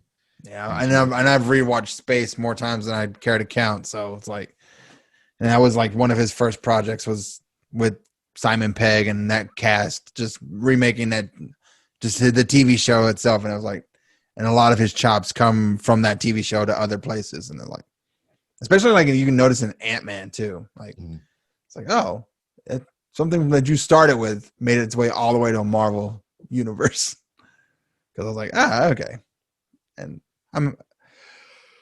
I try to be a student of all kinds of different genres, like guys and movies and scripts and whatnot. So that way I can like, all right, I know if this worked once, I can try and replicate it and do it again, kind of thing. I'll put a twist on it. Oh, the twist. Oh, the change here. I know one thing I have the flaw of and whatnot, because I love a lot of movies. I love movies in general, but I don't have the whole thing of, oh, that's that actor. That's that actor. That's that actor, like by name and shit. Because like whenever I listen to you guys' podcast, it's just like, oh, you naming the actor by their, the given name and shit. Yeah. Not so much the character or whatnot. Because I can point out a character here and there. But for me, it's like how we was talking about earlier. I was like, oh, that's old boy. That's old boy from that thing and that thing. And I was like, yeah, remember I know that guy. He was old boy. He was in this movie with the other dude from that other thing when they did the stuff together. And it was like, shit. Yeah, that's how I remember shit. And sometimes I'll be nice enough to like remember another movie he was in and be like, you remember that one movie he was in and did the thing? And I was like, oh yeah, it was that guy. And I was like, yeah, remember? Because I know how people are sometimes. They're like, they've seen a guy 1,000 times and it's like, where have I seen this guy before? And it's like, no, you've seen him over and over again in different movies and different like shows. And like today I was on another thing and like, who is Leslie Ann Willis or whatever? And I was like, I looked her up and I was like, oh yeah, I've seen her in a bunch of stuff just as a background character, just like, not a person who is actually talking, character actor. And I was like, okay, that makes sense. That I don't recognize her because her job wasn't to be recognized. It was to blend in. And that's another thing that I've noticed about watching years and years of film. Is I've come up with this thing. I don't think it was I came up with it, but it's just something that I personally noticed is I call it the rule of 2. Okay. Where I really noticed it was a TV show, a series called Timeless about time travel, and it got a a actor in there named Malcolm Barrett, black guy, smart scientist or whatever. He kind of helps them with the technology that they use to do time travel and everything. If you haven't seen Timeless, I recommend it.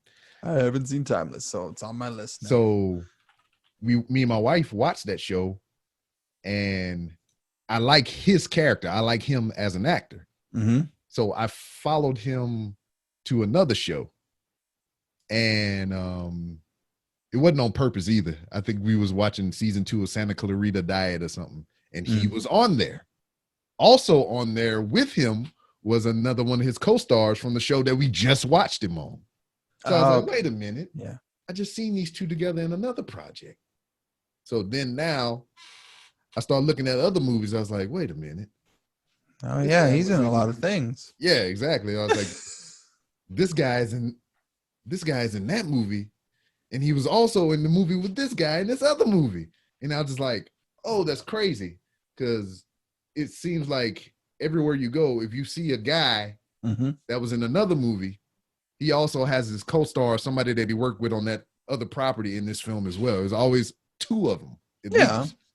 Well, I mean, like, I can see that more than anything else because we're like, hey, bring on my homeboy, you know? Yeah, that's how it works. Is like that's how people get paid and how really you survive is because you hear stories about how Christopher Reeves went with Robin Williams to go on auditions, and like Robin would do the comedies and Christopher do the dramas, and sometimes they'd switch, and it's like, or there was another duo that was like that, like Kevin Conroy would do it with Kevin Kline, and it's like, it just, as an actor, the actors from what I hear is like they work better in pairs more than anything else. They work better when they have a friend who's like, it was even like Jason Voorhees. That's what it was. It was Robert Englund, and it was Tom. It was the guy Kane Hodder. Kane Hodder and Robert Englund were working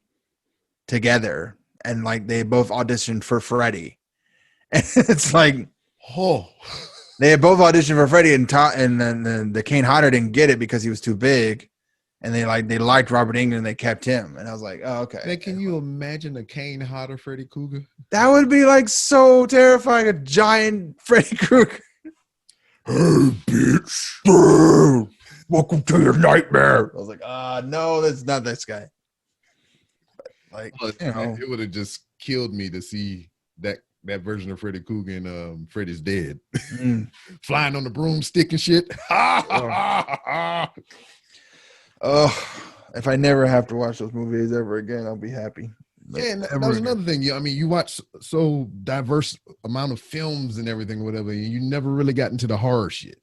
No, like, because like you were talking about in our show, how you had just a time where you tried to get the bitch out of you. And I've never had that, or I never purposely went looking for horror movies. I always enjoyed watching comedies and dramas that had funny moments.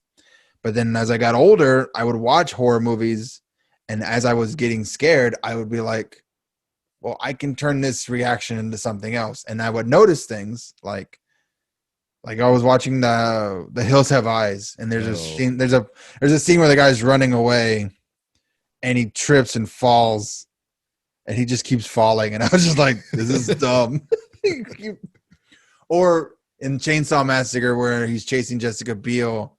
And because I remember this, I was watching in the theater, and everyone's real quiet, and he's running, and the chainsaw's going, and he trips, and the chainsaw lands on his leg. And I remember being the only person to go, ha ha, that was funny. And everyone was like, that's not funny. Like, why? Leatherface got hurt. I think it was funny. I think it added a little bit of like levity to the scene. Like, it makes sense to me. It's like, that wasn't funny. Yeah, because I mean, if you fell with a chainsaw. Yeah, you fell with a chainsaw. That hurts. Like, I bet it would hurt a lot. I was like, nah. But yeah, that's what I was so now that when I watch horror movies, that's how I watch them. I watch them from the perspective of someone trying to make funny out of it. And like one of my friends, she would say, I can't watch Paranormal Activity. And I was like, why? Let's go watch it together right now. And like, I sat there and she watched it. She's terrified. And I was like, I wonder how much those sheets cost. And she's like, what? Why would you think like this? Think about like, yeah. It's like, think about this house. I was like, oh no, it's a dreaded haunted pool skimmer. It's like, come on. She's like, why are you doing this? Because it's funny. Look at it. And it got her out of like to be the mindset of being scared. And I was like, yeah, there are movies that actually genuinely terrify me because they pull me into the story more than anything else. Like VHS was actually really good. I like that. The first one. The first one's good. I haven't seen the second one though. Yeah. I like the first one was really good, and I was expecting jump scares. I got jump scares, and they get to that last story, and I'm just like, nope. Yeah. Nope. Shit, the first one was crazy. I mean, bitch, The first one was crazy, but it was kind of warranted. I was like, yeah, I figured, like, look at her. That's not someone who should be fucked with. Look at her. She looks like either she's on drugs or she has a gypsy curse on her. One of these is true. Yeah, I don't know. She's just like a giant bat person or whatever. Yeah, and then being a giant bat person, I was like, gypsy curse. Knew it. But like, and then the one in the middle, like the two in the middle are actually really good.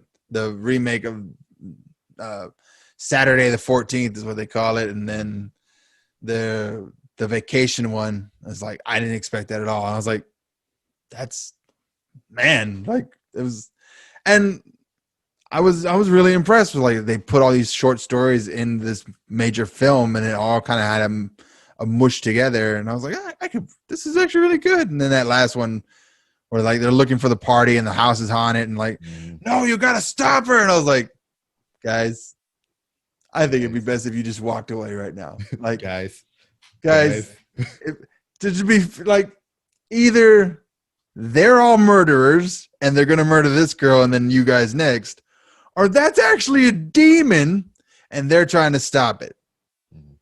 The best solution is to just walk away, go find a cop, because you guys are white. No one's gonna. It could be all right. Yeah, if you run around screaming, they'd be like, "Sir, sir, how can I help you? Help! Police! Gendarmes!" You talk about the Paranormal Activity series or whatever. I only enjoyed those because how everything circled back around to the first film. I never got past the first one. Like, it wasn't because they were scary, because they ended up being boring. I just like found footage movies are definitely something like. Oh yeah, they. But VHS was the one found footage movie. I was like, this is actually not that bad. I actually like this a lot. And then like another one that I thought they did good with was Chronicle. I like that. Yeah, I liked Chronicle. I liked. If you don't watch Cloverfield on a big screen, it's okay. Yeah. Like if you watch Cloverfield and you look at a TV that's, if you're on a small enough TV and you can step back from it, it's actually not that bad, because yeah, I like it's bad. Yeah, it's bad if you're trying to watch it like big giant TV and like And I think I said it when we was all together this past weekend. Damn, I think that Godzilla movie, the one with Matthew Broderick in it, that version of Godzilla, that was the one that set the scale for giant monsters or whatever. Because ever since they made that change to Godzilla with like the straight looking head and like the square mouth and snout and everything, Cloverfield, that monster looked just like that monster. When they did the Clash of the Titans remake, that the Kraken looked like that monster, or any Kraken like monster looked like that monster. You know, that's disappointing. Like, I would prefer a more Cthulhu type monster with the tentacles and like curves and stuff. Like, you know, like Tim Burton would have made it. Like, just, I don't know. Like I said in the Godzilla episode, is like, it was super streamlined. Like it was like Godzilla, but for your teen extreme child kind of way. Not just that version of Godzilla looked like motherfucker pop out of Ben 10 watch and shit. Just yeah, that's what it was. It was very Ben 10ish. That's a show I need to get into. Yeah, it's on HBO Max, I think, right? Oh, cool. I think it is. I've already watched Gravity Falls like 4 times, and it's a really fun show.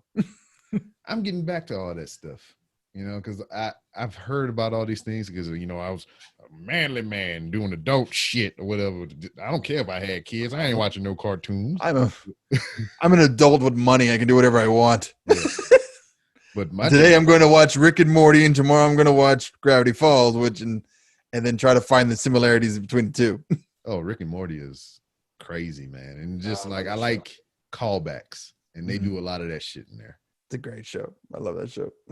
My wife bought me some Rick and Morty pajamas, and I didn't even know that she knew that I like Rick and Morty. No, nah. I just came home and had Rick and Morty pajamas on the bed, and I was like, it's too hot for this shit. Put it It's in too the hot drawer. for pajamas. Like what?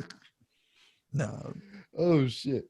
But your counterpart was here. You guys host the Cult 45 podcast and everything. One of my favorite podcasts. I can't gush about it enough. Mm.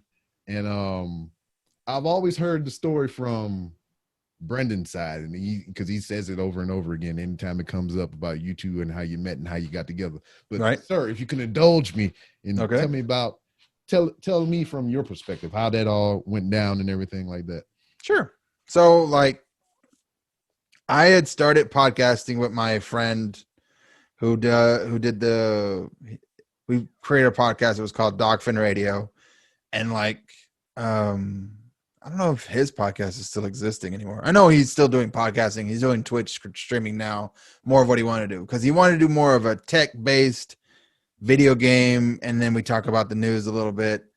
And like he wanted to do a generalized show. And I was like, okay, yeah, I'll help you with that. And like I would bring in movie commentary, entertainment news, and like basically maybe a movie review every once in a while. So, and he was really good at doing all the scheduling. He was really good at like, he was good at bringing in tech, but he didn't know how to work it. And I was good at learning how to work tech because I was going to school for it. And I was like, okay. And I worked at Dish Network, so I knew how to troubleshoot and make sure things worked right. And we were just, we got to a certain point in our podcast where he's like, I definitely just want to focus on tech and video games. And like, I really don't want to focus too much on the movie stuff. And I was like, so what am I going to do? And he's like, yeah, I got it. Whatever. We'll maybe do one more episode and see what happens. Like, okay. So we had already gone to Comicpalooza. We did a floor show. We did we did a podcast there, and Comicpalooza had set us up with this Facebook group and like email chain. And I'm the big social media guy. He wasn't really good, and he wasn't good at social media. So I would post I actually controlled all the hosting, because like he didn't want to pay for hosting. So I found a website that exclusively did audio porn. And like all it does, it's just for guys. No, it's like it's not all like that. It's not all that, but it's more like stories, and then that, and then like girls screaming, guys making grunting noises. It was ASMR before ASMR. Well, it was audio porn in the 50s. It was audio porn, yeah. Mm-hmm. And so like, but the thing about it, they didn't charge people to like dump your stuff on there. Yeah. And I was like, we could dump a whole podcast on here and no one would charge us, and we could just direct people to this site and it would be fine. And you could pull up the RSS feed and transmit it to iTunes that way. So that's what we did. And we didn't pay for, and then eventually he's like, I got a SoundCloud now. I got the money. I can just put all the stuff in SoundCloud. I was like, okay, cool. I'll just stop using the porn site. It's still on there. We're just going to abandon it. Yeah. The guy in the Apple submission thing is like RSS. Yeah. RSS Soundgasm. I was like, soundgasm.org. What the fuck? And it's like, yeah. It worked. It worked for what we were trying to do, and then I had fun doing it, and I would do. I really enjoyed doing my Randy Remembers, where it was like during the week I'd read a comic, and then I would just, all right, I'm going to tell you the story about what I can remember from the comic I read this week, and then like I wouldn't have the comic in front of me, I would just remember it off the top of my head, just as much as I could, and luckily I was like really good at just remembering the stories and stuff. Because there were always really interesting stories that I remembered. But so we were deciding that we were going to split up. We were going to disband Dogfin Radio, or like at least he was going to disband Dogfin Radio from me, I guess. And because at Dogfin Radio, he got another co-host, another female co-host, and he got more views and more things, and I guess I was out. And I was still connected to all the social media stuff and Comicpalooza, and then Brandon puts up this like ad or like message on the board, and he's like, I need someone to just cover the floor show to help me out. And I was like, well, I'm not going to be able to go to Comicpalooza anymore because John won't sign me up for a ticket anymore. And I could just volunteer, but I still want a podcast. So I messaged him back like, hey, I'll help you out. And then John messaged him again. And he's like, yeah, I can help you out, because he didn't want to pay. He didn't want to deal with all that other bullshit with Comicpalooza to try and get back in if someone else is going to do it for him. And it's like, nah, Randy said it was okay. And it's like, okay. So I got one over on him. And literally I brought whatever kind of gizmos and gadgets I had left over from my podcast side, and I brought it with me, and I cobbled together, like I had my mic, and we had to I had an extension cord because we had to plug into like this knick-knack store thing, like 2 booths down just to get power. And he was just like, okay, so we're going to talk about your 5 favorite top movies. And I was like, yeah, I have 5 favorite top movies. And I talked about the movies I remembered, and Back to the Future, Fight Club, Matrix, and Pulp Fiction. I was like, man, these movies are not that old. Why do I not know older movies? And he's like, you don't have any black movies in this? No, I don't have any black movies on there. And I was like, sorry. I was like, I'm born from a very white family. And it's like, and we got done like 20 minutes later, and then people were like, you guys, how long you guys been doing this together? And it's like, 20 minutes. 20 minutes. It's been 20 minutes. And they're like, yeah, you guys sound like you guys been doing this for forever. And I was like, I don't know. I was listening. Because that's what I did with John. It was like I was an active listener. It was like I listen, I try to comment, and I try to make it funny because he'd read the news, and I was like, well, isn't that funny? Like, sounds like a dick. I was like, and he's like, moving on. I was like, okay, you're just gonna play that role? All right, fine, whatever. Yeah, hello, darkness, my old friend. Yeah. So what I told B later is like, because of our interaction with Comicpalooza, they made us all listen to each other's podcasts. So while John was building a podcast, I was listening to Cult 45, and I listened to the episodes that I had seen the movies for already. And I was like, we could take that. We could take that. We could take that. And like, he had, the skin deep and the body count, and like he'd have the sound drops and all that stuff in there. And I was like, I could do that. And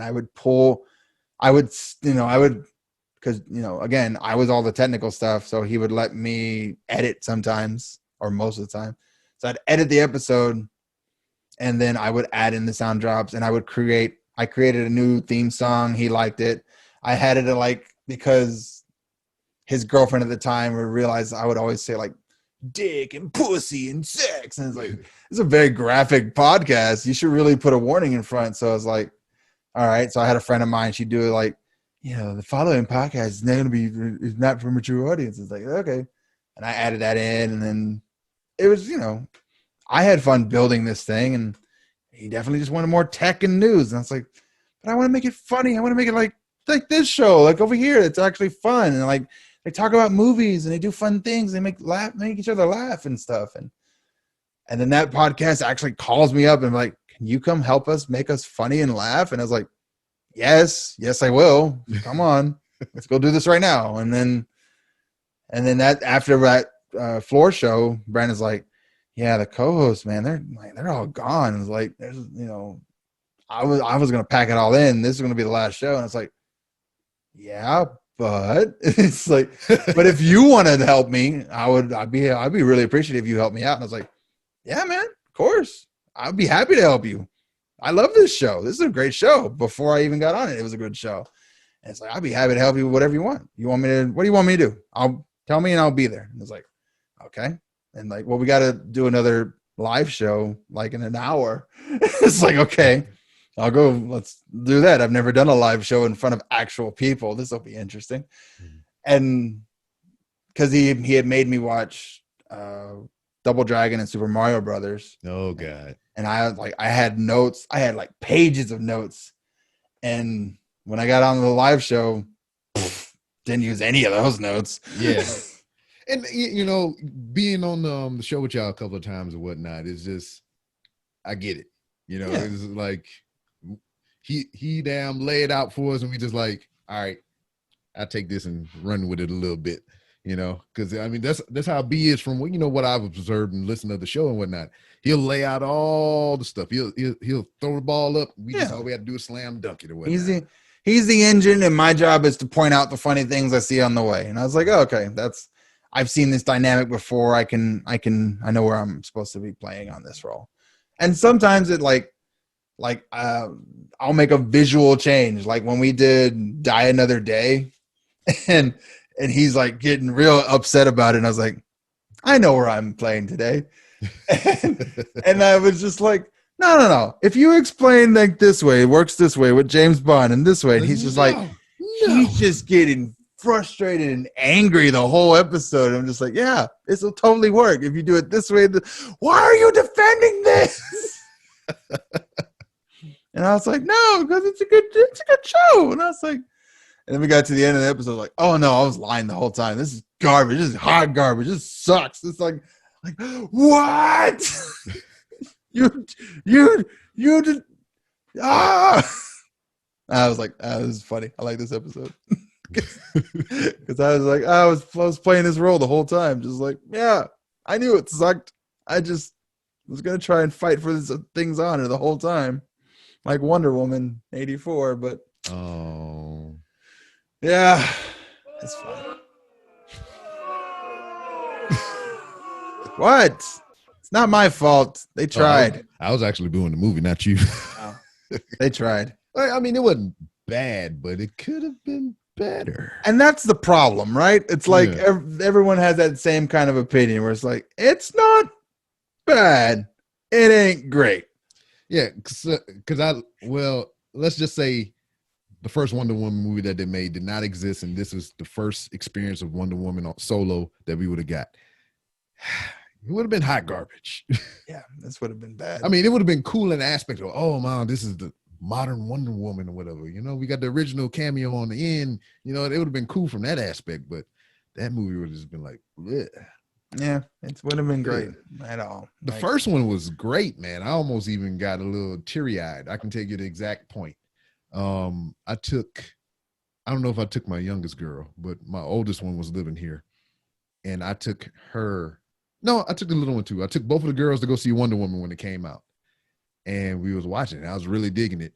And when it got to the scene to where she stepped up on the battlefield, she talking about, hey, you know, the No Man's Land scene. Yeah, there was women and children dying and shit. I was like, man, I got all emotional and shit, and I was like, turned into a bitch to my girls here. I can't be feeling this way. But how dare they make me feel feelings? But it was good. I really enjoyed it. I mean, even the kids enjoyed it too. I honestly wanted to see, because they haven't done it yet, but I really feel like Wonder Woman's the spot where you could do a God of War type movie, where it's like, yes, she fought Ares that last time, but it's like that's not big enough. Make it seem like she's fighting Zeus this time, where it's like he's throwing down a lightning bolt and she's running up his leg and like stabs him in the eye. I was like, yeah, Wonder Woman. How would you like? No, she's fighting gods. Yeah, because I mean, don't they have some kind of incarnation of the demigods and the gods in the comic book? Yeah, I mean, but in the comic book, it's very Game of Thronesy, where they're all kind of conniving and like backstabbing each other. And I think like Zeus might be dead now that I think about it. But like Apollo was the main bad guy in the comic series I was reading. And he was just trying to get a newborn baby that he had impregnated. And it was going to be a new demigod. And the mom didn't want to give it up. And so Wonder Woman protects the mom and the newborn baby the whole time.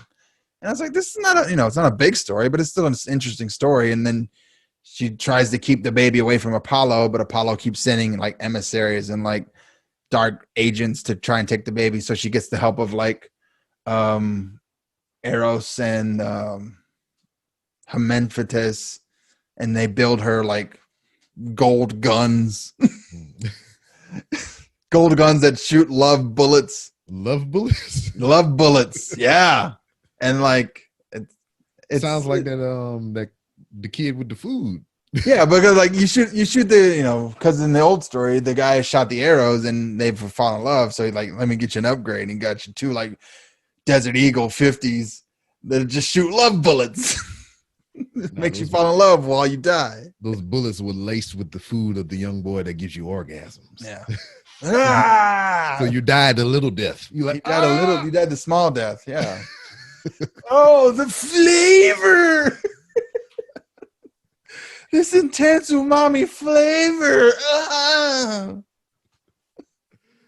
Oh shit, that just kind of derailed what I had. I had something I was gonna ask you, but Oh, sorry.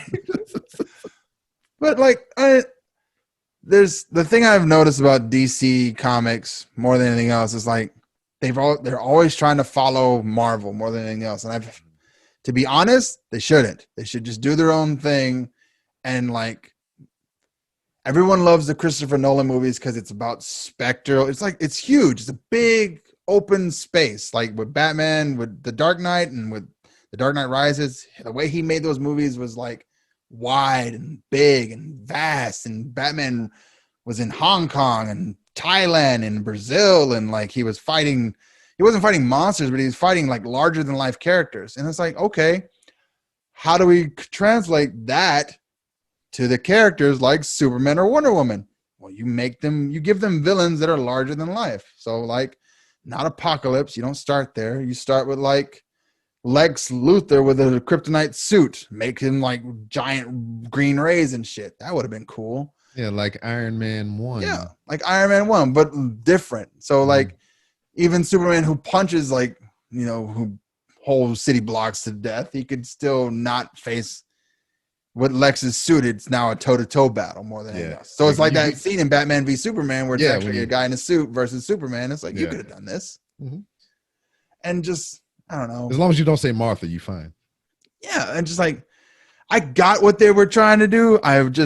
It was a poor execution of the whole thing. And it's like, And like with CW, they do things like that. They do bigger, they do movie level events, but they have TV level expositions on every episode. They explain things in smaller doses, which they can do as a television show. So it's like, you get it. I come to find myself liking that format better for certain content. I'd rather them have, instead of a full-length feature film, I'd rather them have a mini series or something like that.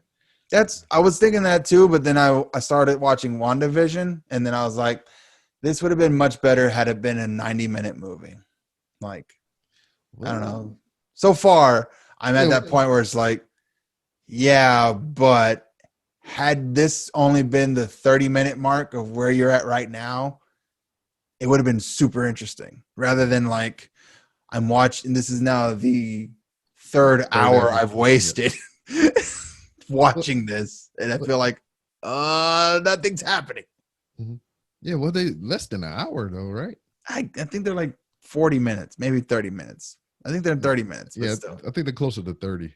But again, it's still like it's still yeah, like an hour and a half so far. That is like, yeah, but move on, do something. And it's like I just been waiting for the strange to happen. And that's the movie that's gonna happen with Doctor Strange. It's the mouth or the multiverse of madness. Yeah, or multiverse madness. One of them bitches. I know it's based off of that Mouth of Madness book that they never gonna turn into a movie because it's too hard or whatever. But like, and I don't know, all those comics are weird. Comics are and I'm fine being ignorant of the fact, because I've enjoyed the whole Marvel Cinematic Universe or whatever without having so much knowledge of the source material and whatnot. So when I see something on there and I'm just like, oh, this is cool, and then here I am spitting my knowledge and facts, but it's only based off of the cinematic universe and shit, I was like, I'm content with that. So like when somebody is well versed with the book content, they're like, oh man, they could have did this. I'm mad that they didn't do this. They should have said this and that and that. And I was like, that's why I was saying it's like movies work better as trailers for the books, where there's like, if you were to like if I saw Captain Marvel but had never read any Captain Marvel comics and then went back and actually started reading Captain Marvel comics, I'd be like, that's actually not a bad way to do that for her power set, even though the original way was almost like that, kind of not. And then it gets all kind of rapey towards the middle. Oh, oh boy. It's like, yeah, you remember that one time a bad guy used Captain Marvel's vagina as a dimensional gateway? It's like, what? Oh, like for real, for real? That's a thing that happened. That is in like That is colored in print. That is a thing that happened in that comic where Captain Marvel was impregnated by an extra dimensional demon who wanted to be in this reality. So he impregnated her. Got her pregnant so he can, So he can put his body into the baby, and then that's how he got into our universe. That almost sounds like Ghostbusters 2. Yeah. Vigo I think it the was around the same Carpathian. time too. It was like, yeah, you guys still have Ghostbusters. Vigo the Carpathian. Yeah, I'm gonna make it happen, little baby. But and then like she couldn't fly in originally because she had to. Rogue stole her powers and then gave them back, and that's how Rogue got the ability to fly from Captain Marvel. And I was like, okay. And there's a lot, like I said, comics are weird. What I know about Rogue is all stems from the Fox freaking X-Men. No, Rogue is she could beat Goku if she really wanted to. Yeah, just get close. Ha! Not even that. It's just like she holds on. Like with Captain Marvel, she had that infinite amount of power inside of her for a little bit of time, and that power it didn't go away all the way. So like every time she collects someone, she collects a little bit of their power. So Wolverine's regenerative abilities, Cyclops' optic blast, things like that are like part of her. Yeah. I was like, I'm still thinking about that theme. I need to go back and watch that. yeah, I think it's on Disney Plus. Yeah, it's on there.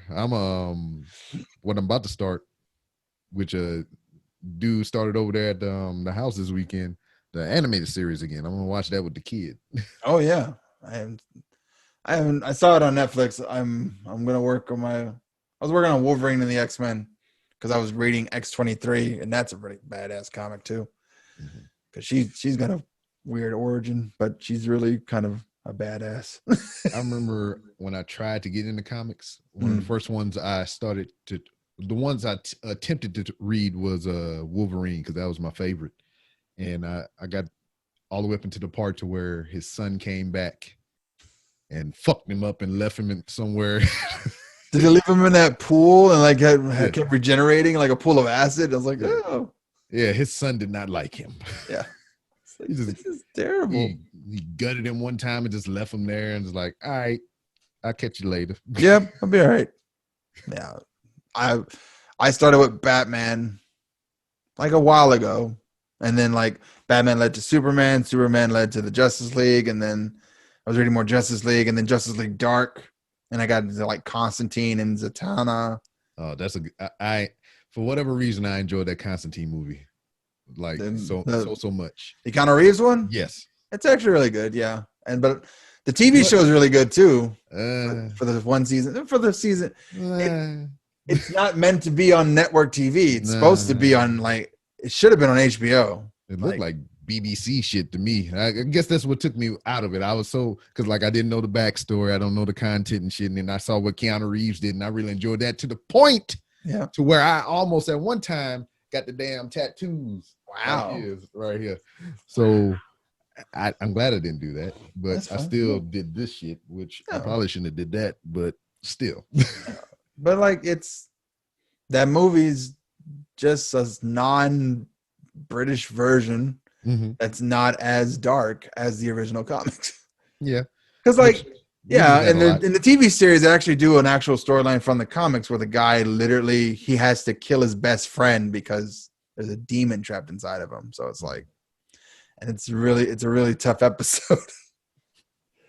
But I was enjoying it, and then they use that same guy for Legends of Tomorrow now, and it's so awkward because it's like you It was almost a drama where the way they played it on NBC, and then they moved him over to the CW, and it's like, today we're gonna fight a giant stuffed animal, and I was like, yeah, that's gonna work.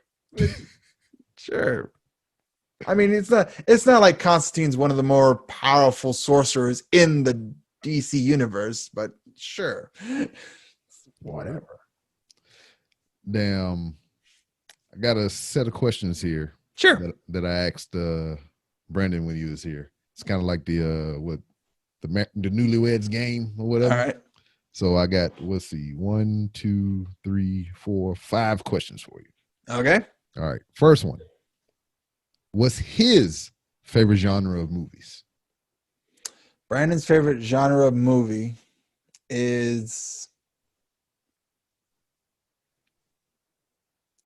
I want to go with action comedy. Action comedy. I think it's wrong. All right. Got that down. He likes porn. Porn is his favorite type of movie. All right. What's his favorite movie? What's his favorite movie? Yes.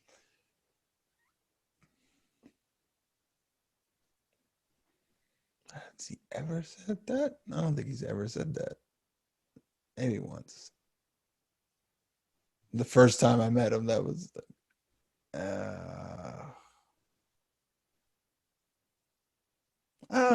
I'm gonna go and just shoot at the. Let's see. I don't know. I honestly He don't had know. 2 right off the bat for you, just so you know. Yeah, I figured. 'Cause I usually just repeat mine over and over. I like this movie and this movie. Oh man, I know what movie he hates. Well, I put an asterisk by that one. What's the one he hates? I know he hates the Grudge movie. Oh yeah, I remember that too. He hates the Grudge movie. Hang on. So I don't think that's his favorite though. I know he got it for his Easter basket. I remember hearing about that. Man, I'm trying to remember this episode. I'm trying to remember my first time talking to him about it. You want to circle back around to that one? Yeah, let's go back. All right. Who is his favorite actor and actress? Okay. Let's see.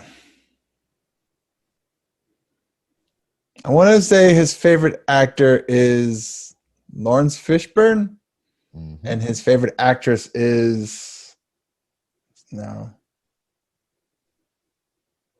See, I'm going to go with Kerry Washington. The funny face lady.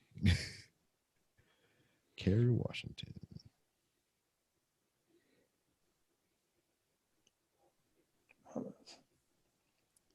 All right. If you can have one guest on the show with you all to like review a movie or just to interview in general, who would his dream guest be? Like in person or just over the podcast like this? However you perceive, over the phone, in person. I feel like he would enjoy. That'd be kind of cool. Like Rusty Cundiff would have, like, because like in real life he would it would be someone he could sexualize, like Maserati, which I'm pretty sure he put for me, something I would sexualize. Right, and next question. All right. You kind of buried the lead on your answer, but for him, if he could make a movie, what would it be about? Oh, let's see. His movie would be about, I feel like it would be, I don't think it would be a horror movie. Might be a horror movie.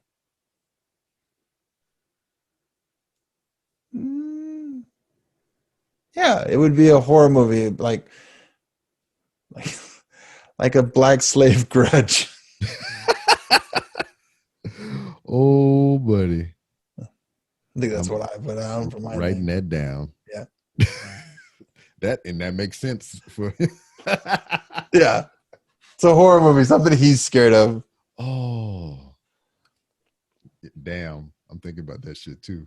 We had talked about it before in the podcast. We're like, they should definitely make a black slave grudge. Like, I don't understand if a Japanese ghost that is just slighted by his wife comes back and like kills a bunch of people because of it. There should be an uprising in every southern plantation, just demons. That's my favorite movie. And Hot Fuzz. I'm gonna go Hot Fuzz. Boom. Hot Fuzz. Just random. All right. I got it down.